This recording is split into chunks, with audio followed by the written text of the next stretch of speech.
Hi everybody, welcome to the Oldish TV. If you're new to us, stick around. This is where we talk about everything having to do with aging. And today we're going to talk about a subject that always gets people's panties in a bunch, driving. Only we're going to talk about some good things having to do with driving. Now, every time we publish an article that has to do with driving, people get all upset, and I know why. This emotional connection to driving links completely to our independence.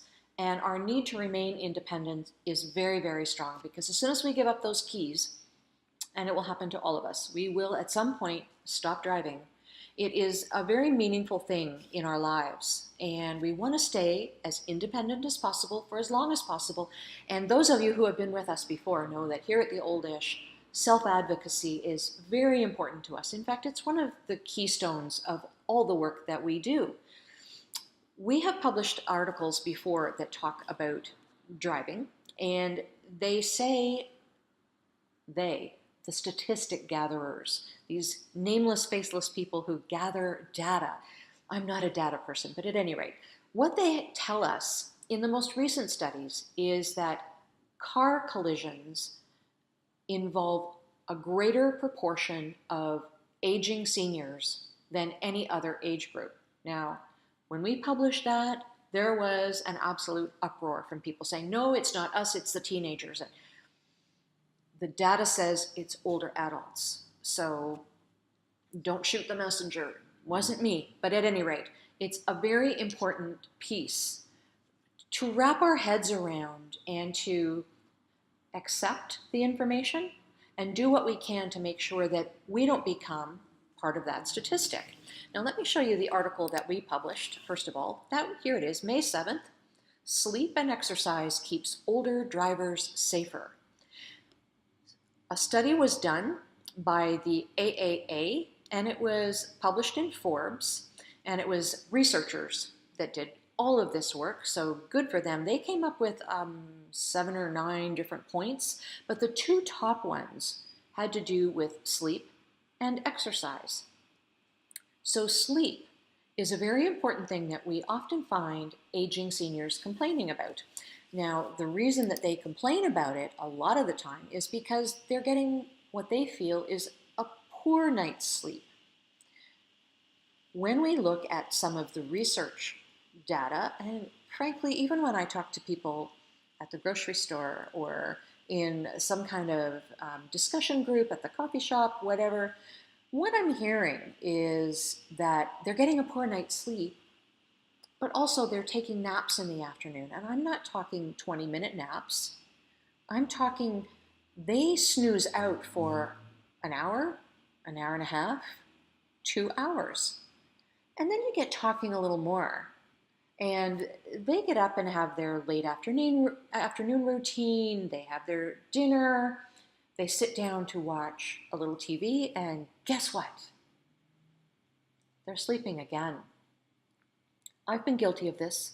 I've absolutely been guilty of this.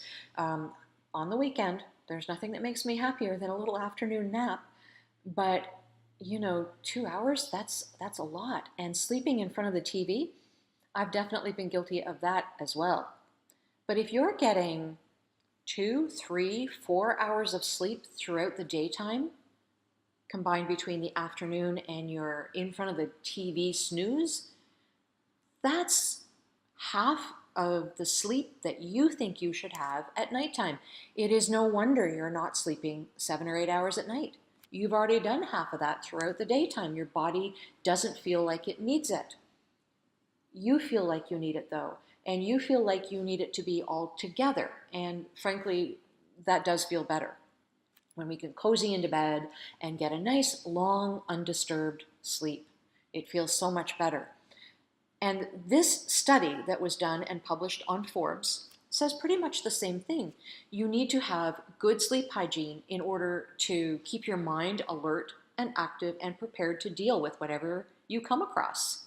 So, first of all, advocating for yourself and your sleep is a good thing, and that's a habit.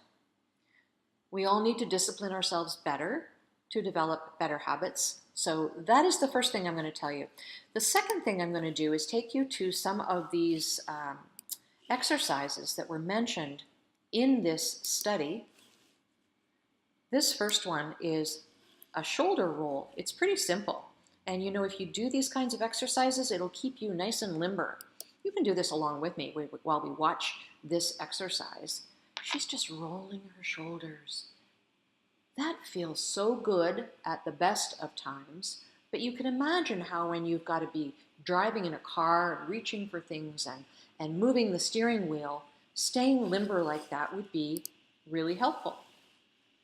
So here's another one. I'm going to save my favorite exercise till the last. The chin stretch. Not sure I'd be sitting in my garden doing these stretches, but there you go. Head down, up to the sun, back down again. So that keeps all of these neck muscles nice and limber. That's a pretty good exercise to do as well. Now you can see as we go through these exercise routines, these are things you can do in 20 or 30 seconds, all by yourself, wherever you happen to be. The feet stretch is a good one. Not sure I'd be sitting in my car on the side of the road doing it, but they're showing you how to do the feet exercises so that you keep your feet nice and loose, because of course we've got to switch back and forth between pedals, the gas pedal and the brake pedal, back and forth and back and forth. So these are the kind of exercises I actually often do when I get a cramp in my calf. No different. So you can do these. Now, this next one I'm going to show you, the neck rotation. This is a really important one. And it's one that is a particular favorite of mine. A person I used to know, he has long since passed away, but he lived in a rural, very small town. He lived at the end of a dead end, and his car, he would get into his car and he couldn't do these motions. He'd put the car in reverse and he'd be gone. The neighbors blessedly knew to watch out.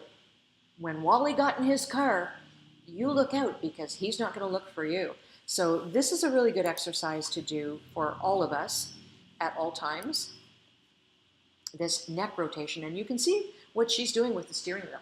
You want to be able to look all around you and see what's going on. So that neck rotation, so important, so very important, so that we can drive the car and be able to be aware of our surroundings. So that is the list of exercises that were included with that article that we posted. I wanted to highlight them though, because I do know how important it is to keep on driving. I do know how upset people get at the idea that they have to stop driving at some point in their lives. I do know how important it is to maintain that independence and to be able to go where you want, when you want, but we have to be able to do it safely.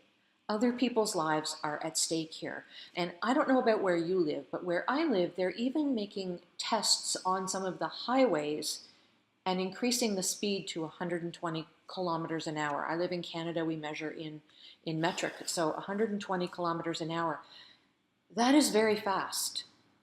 And if you can't react, move, see what's going on, you're going to be in trouble. But even in a rural environment, being able to move and be aware of what's going on around you and being able to react to what's going on around you could save your life and could save the lives of other people as well. So, that is our show for today. I hope you have enjoyed it. I hope you will do your exercises. Go back and take a read of that article if you're interested. It is on our website, which is theoldish.com.